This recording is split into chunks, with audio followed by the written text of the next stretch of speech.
Well, now, as you recall from the last vid, I re-reviewed the first Prom Night from 1980. Now it's time to re-review the sequel. Here comes a re-review of Hello, Mary Lou, Prom Night 2, right now. Big D's Entertainment Rankings and Reviews. Greetings, my fellow YouTubers, and welcome to Big D's Entertainment Rankings and Reviews.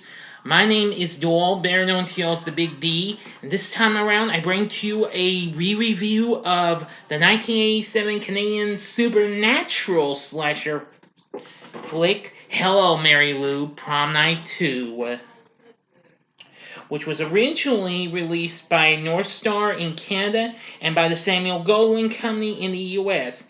Now, this wasn't intended to be a sequel to the actual Prom Night from 1980. Now, although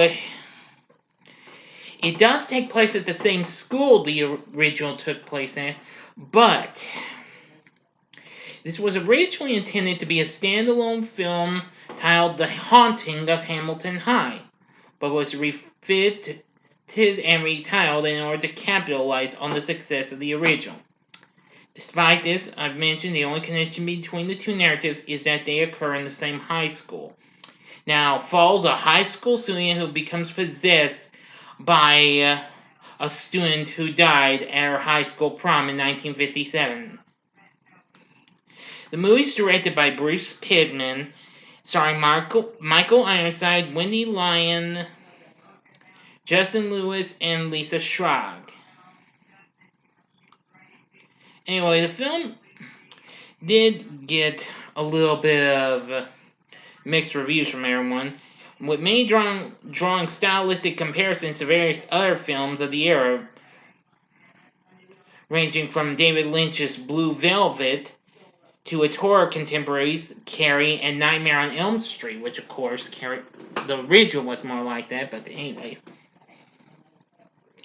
If you're ready, let's go into our story. It starts in 1957 when 17-year-old Mary Lou Maloney confesses her various sins to a priest en route to her senior prom, which include having sexual relations with numerous boys. Before leaving, she finally tells the priest she loved every minute of it. She arrives at the prom at Hamilton High School, which she attends with Billy Nordham, who gives her a ring with her initials on it. But shortly after receiving the ring, she sends him off to get punched while she sneaks backstage with Buddy Cooper, where the two are found making out by Billy. Storming off after Mary Lou claims she used him, Billy overhears two boys preparing a stink bomb, and when the boys abandon it in the trash due to a teacher approaching, Billy grabs it. When Mary Lou is crowned the prom queen, Billy, having snuck up onto the catwalk, drops a bomb on her before she is crowned. To the horror of Billy and everyone in attendance, the fuse of the bomb ignites Mary Lou's dress and she burns to death on stage. Ouch. Yeah. Anyway, 30 years later, student Vicky Carpenter goes looking for a prom dress in the school prop room after being denied a new dress by her overly religious mother. Uh-oh. Does Carrie ring a bell? Yeah. Vicky's like Carrie in a way because she has an overly religious mother. While searching, Vicky finds an old trunk containing Mary Lou's prom queen accessories and takes them. But unfortunately, it also releases Mary Lou's spirit. After Vicky leaves Mary Lou's clothes in the art room after school, Vicky's friend Jess finds them, and after wedging a jewel out of the crown, is attacked by an unseen force and hung from a light by Mary Lou's cape. Yes. Jess's death is deemed a suicide caused by her despair over a recent discovery that she was pregnant. Yeah, her hanging was kind of almost sort of reminiscent to Rod's kill in the original Nightmare on Elm Street. Yeah. So, after Jess's death, Vicky finds herself plagued by nightmares, hallucinations, and confides in Buddy, who is now a priest. And after he hears Vicky's stories, he believes Mary Lou may be back. Going to Mary Lou's grave, where his Bible bursts into flames, Buddy afterwards tries to warn Billy, who is now the principal of Hamilton High and the father of Vicky's boyfriend Craig. During a detention caused by her slapping her rival Kelly Henenlotter, Vicky is dragged into the classroom chalkboard, which turns to liquid. Yikes. Well, apparently, Vicky is now fully possessed by Mary Lou and visits Buddy at the church, and revealing her identity to him, gets him and kills him by stabbing him in the face with a crucifix, and that's gonna hurt! Although we kinda didn't see where it went, though. We just saw it zoom into his mouth, the picture zoom in his mouth or something like that. Anyway, meanwhile, Vicky's new mannerisms and style of dress aroused the concern of her friend Micah. After confronting Vicky in the girls' locker room, Micah's, well, let me just put it to you this way. She and Vicky kind of reconcile, but hey, sort of. But once she starts kissing her in the shower, where we see Vicky in the full buff, uh-oh. Did I just say full buff? Hell yeah. This is where we get to see Vicky buck naked. Yeah, and boys, if any of you like a hot chick, just, if you have it on DVD, put that, you should put that thing on ultra slow motion. No, I'm sorry, I'm just playing with you. Just see if you were paying attention. My apologies to everyone. What can I say? A single guy like me? Well, okay, now where was I? Well,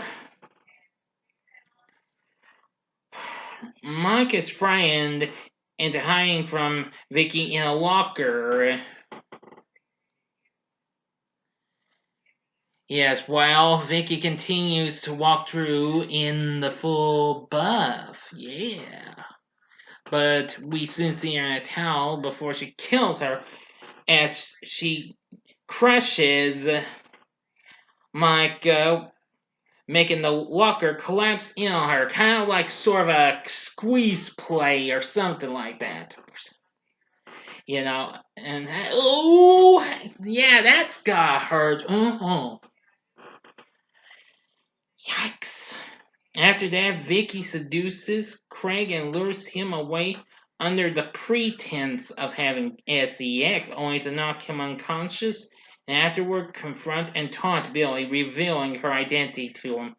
Finding the injured Craig, Billy takes him home and knocks him back out when Craig tries to go after Vicky.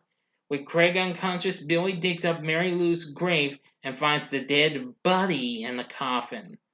Meanwhile, Vicky's mother finds her seducing her father. Horrified, she attempts to stop her from leaving for the prom, only to be telekinetically smashed through the front door. Yep, another kind of bit of Carrie in this here. Anyway, now I'm going to get to the final bit and the ending. Please fast forward to the time below in the description box to get to it. Here we go with 5 seconds.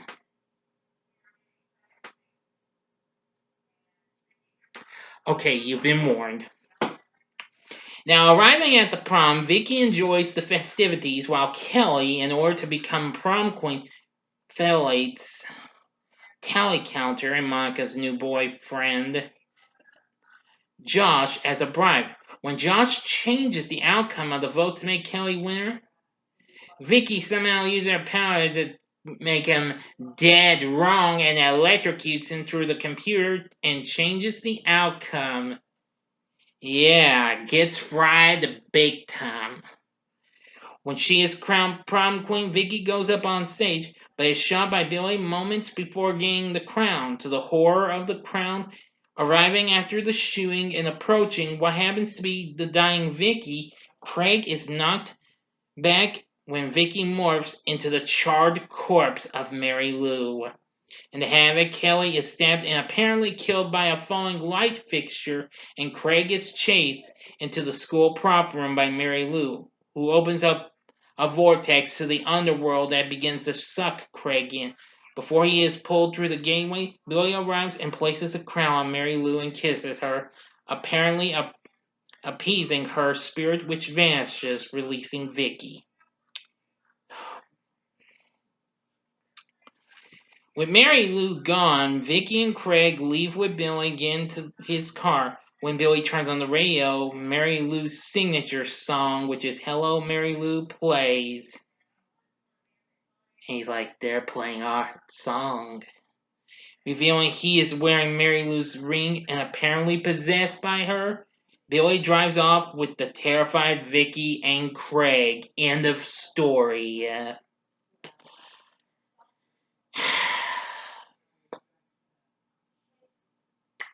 So, what did I think of Hello Mary Lou Prom Night 2? I'm going to say it was factually a pretty good movie in ways. I like it for certain reasons. Now, I like the performances we got from Michael Ironside as Billy and Wendy Lyon as Vicky. Let's see, Justin Lewis, who played Craig, Richard Monette, who played Buddy, and Lisa Schrock, who played Mary Lou. Yeah, well, the story could have been just a little more better, but hey, being possessed by someone, yeah. And this was just kind of a mixed bag and what have you. So the question is, would I recommend this? I would say kind of give it a draw between sure, go ahead, or hell and hell yeah. I mean, this is kind of an underrated movie. While it may not follow up with the first movie, but since it took place at the high school from the first movie, I would say go for it. Give it a try. If you're not satisfied, you're not satisfied, didn't like it. Well, I can't say I didn't try. Now, the character Mary Lou Maloney would be appearing again in 1990's Prom Night 3: The Last Kiss, which I'll be reviewing next time. Unfortunately, she'd be played by someone else, but I'll just talk about that when I get to it. So, what do you think of Hello Mary Lou Prom Night 2? Please feel free to tell me in the comment section below. If you like this video, click the like button below, subscribe to my channel as well, and be a part of the Big D Nation. Join me next time when I bring to you a review of Prom Night 3: The Last Kiss. And if you like this, you can check out some of these other twist and turn movies where Son of Evil takes over and what have you. These two movies. And the upper left-hand corner is my review of The Exorcist that I did earlier this year after the death of its star Max von Sydow. In the upper right-hand corner is my review of Nightmare on Elm Street Part 2, Freddy's Revenge. And if you missed this, or if you just want to see it again, if you want, go to the bottom left-hand corner for my re-review of the original Prom Night from 1980, and the bottom right-hand corner is the button you can click to subscribe. If you like rankings and reviews on movies, TV, music, video games, etc., then I'm your guy. Thanks for watching. Until next time, I'm the Big D saying, see ya.